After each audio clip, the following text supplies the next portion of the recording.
salvação que me libertou dos meus inimigos, dos meus medos. Bom dia, irmãos, a graça e a paz. Hoje são 16 de junho de 2024. Vamos estar dando início a mais um devocional, a mais uma palavra da qual o Senhor colocou no meu coração. Em Atos 10, a partir do versículo 34. Então falou Pedro dizendo: reconheço por verdade que Deus não faz acepção de pessoas. Pelo contrário, em qualquer nação, aquele que o teme e faz o que é justo lhe é aceitável. Esta é a palavra que Deus enviou aos filhos de Israel, anunciando-lhes o evangelho da paz por meio de Jesus Cristo. Este é o Senhor de todos.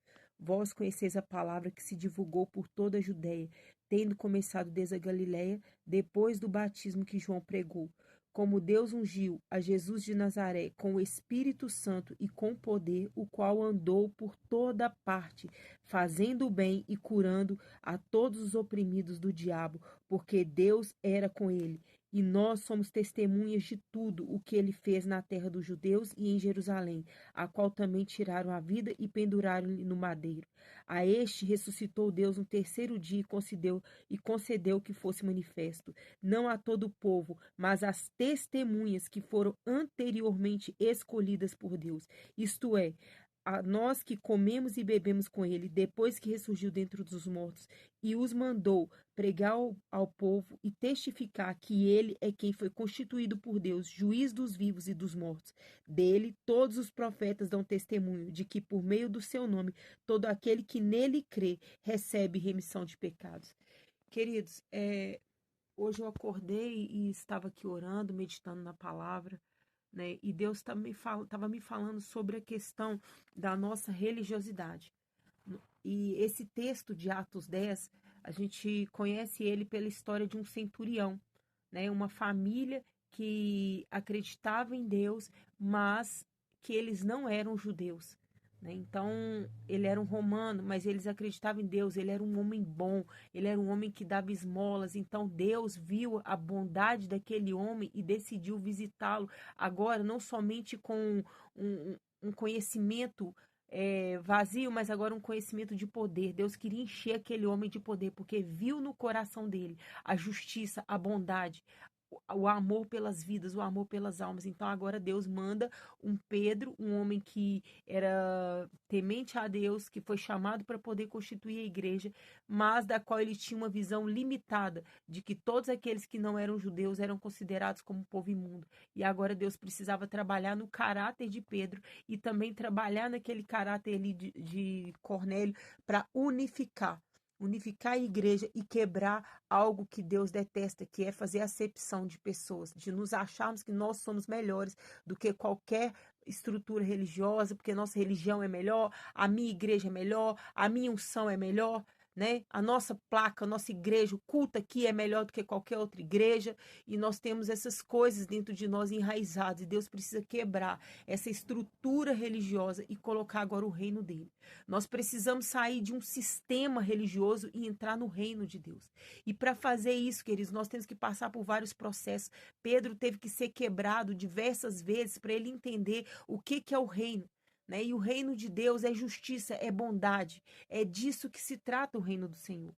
E em Romanos, no capítulo 14, a partir do versículo 17, está escrito assim: porque o reino de Deus não é comida nem bebida, mas justiça, paz, alegria no Espírito Santo. Aquele que deste modo serve a Cristo é agradável a Deus e aprovado pelos homens.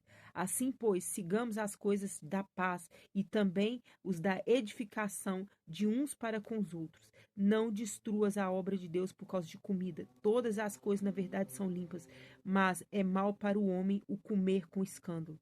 É bom não comer carne, nem beber vinho, nem fazer qualquer outra coisa com que o teu irmão venha tropeçar, ou se ofender, ou enfraquecer. A fé que tens para ti mesmo perante a Deus. Bem-aventurado é aquele que não se condena naquilo que aprova, mas aquele que tem dúvidas é condenado se comer, porque não faz, pois não provém da fé, e tudo que não provém da fé é pecado. Queridos, aqui a gente vê essa história de Cornélio, e de Pedro, começando com alimentos, né? Porque os judeus eram proibidos de comer determinados alimentos, determinados tipos de animais, animais com casco fendido, porque era considerado animais impuros, o porco, alguns outros animais ali que os judeus não poderiam comer. Mas aqui Deus traz uma revelação para Pedro de todos aqueles animais imundos sobre um lençol, e ele dá a ordem a Pedro no mundo espiritual para que Pedro pudesse comer, né? Porque estava quebrando, porque não considera imundo aquilo que Deus purificou. Então, o nosso rei, o reino de Deus, ele não subsiste em quê? Em comida ou bebida. Não é uma estrutura do qual nós criamos regras, sabe? Não é sobre regras, se trata sobre o mover do Espírito Santo.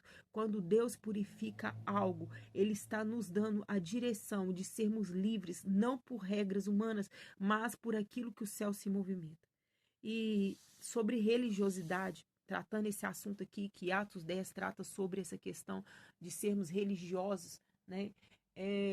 Eu me vi, queridos, por durante muito tempo, dentro do ministério, dentro da igreja, presa a um sistema religioso, né? A uma igreja, a uma placa, a um pastor, a uma denominação, e nós nos tornamos, o nosso mundinho religioso, a gente acha que é só aquilo ali, é dentro daquelas quatro paredes que se trata o nosso conhecer de Deus, a espiritualidade nossa se resume a um templo, a uma estrutura física.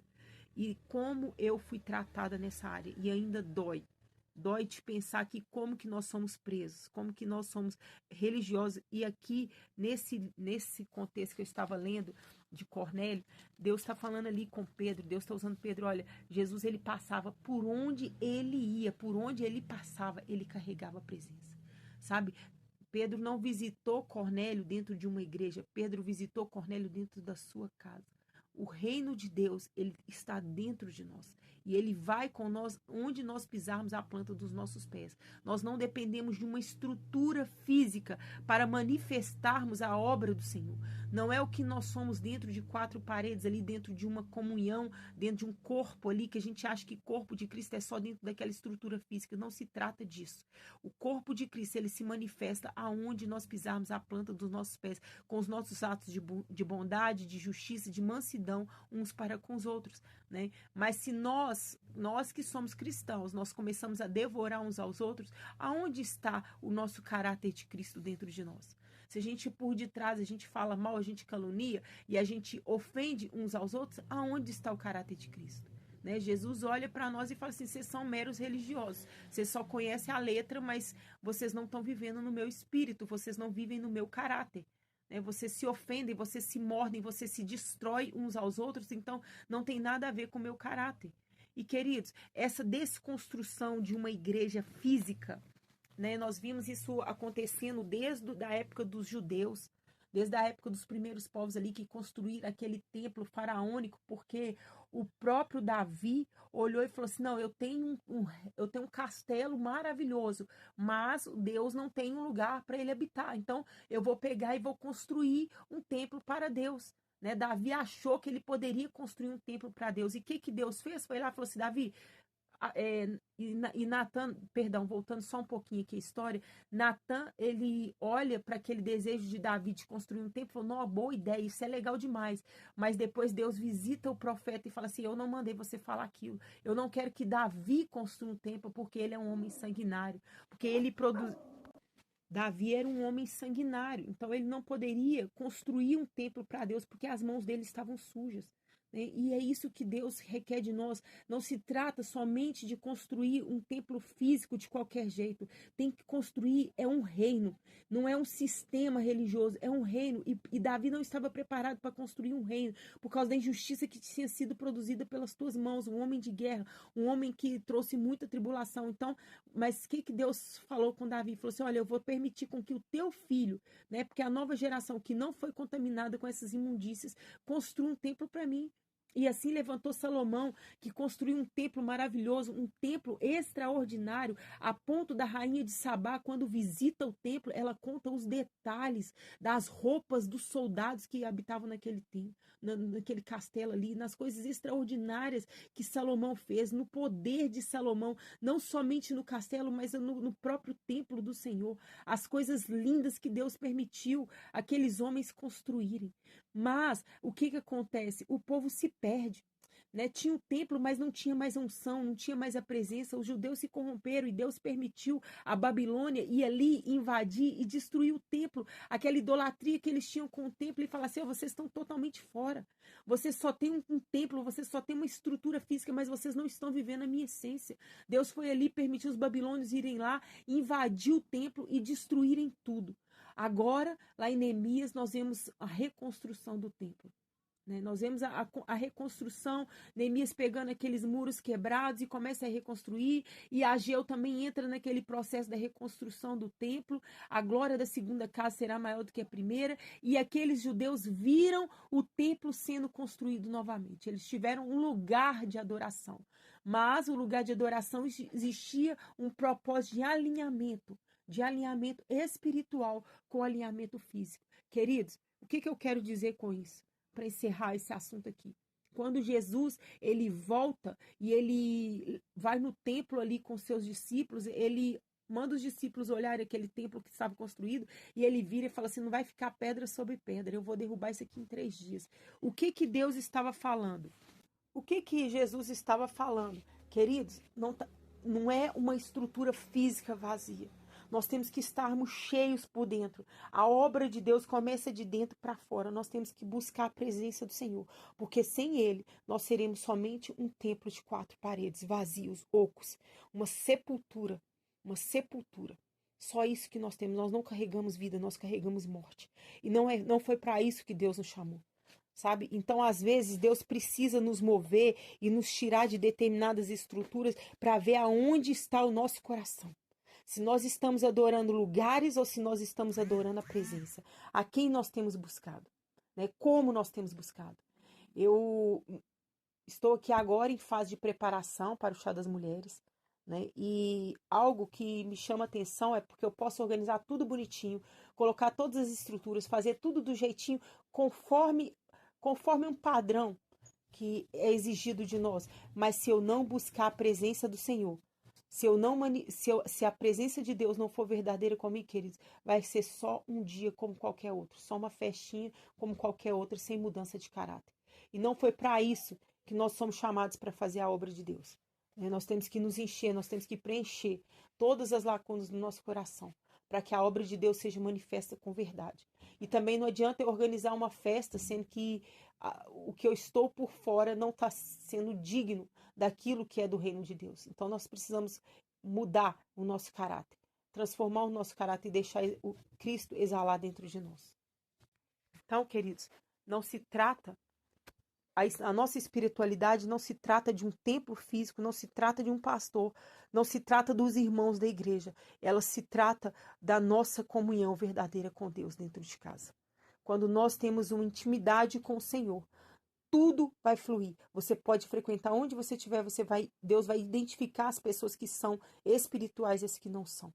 Então, que você organize o seu momento de intimidade.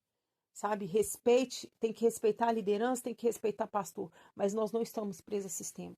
Todas as vezes que eu coloquei a liderança, coloquei igreja, coloquei estrutura na frente de Jesus, Jesus me mostrou como essa estrutura é falha, como os homens vão nos decepcionar, e eu também vou decepcionar homens.